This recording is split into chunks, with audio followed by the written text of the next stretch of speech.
4 weeks, this system was in tatters. People couldn't even get on. I mean, there's going to be a whole investigation that's going to need to be done about how the state of Florida could have paid $77 million for this thing. Governor Ron DeSantis there saying he wants an investigation into Florida's broken unemployment system. Today, he called fixing the system is his top priority. This comes after thousands of seemingly eligible applicants were rejected, only to be told to go ahead and reapply again earlier this week. 8 on Your Side investigative reporter Victoria Price has been looking into these issues. No shortage of problems to examine here, Victoria. No, Keith, certainly not. Those people who were denied earlier this week and then told to reapply, they all had applied prior to April 5th. So now people who also applied during that same time frame but still have claims that are pending, they want to know what they need to do.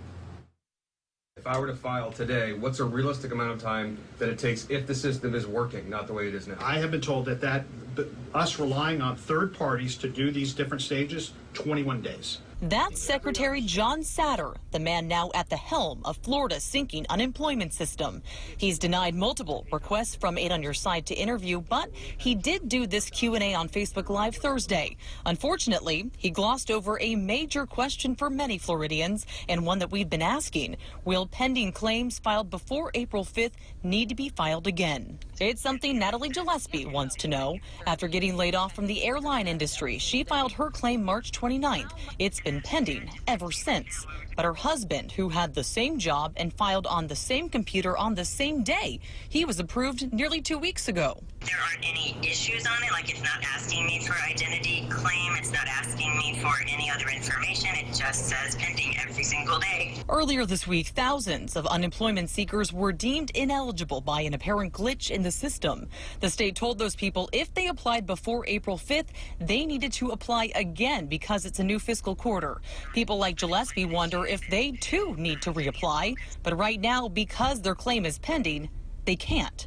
I asked the state point blank. So far, they have not been able to give me a straight answer. At this point, it feels like we may be reopened, before there's any resolution.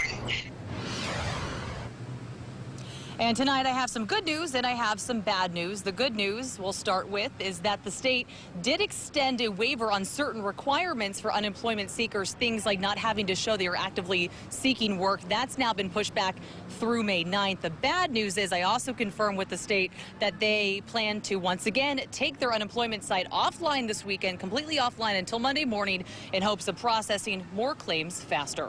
Live in Tampa tonight, Victoria Price, 8 on Your Side. Thank you, Victoria. If you have something you want Victoria to investigate, you can call the 8 on Your Side helpline, the number on your screen there, 1-800-338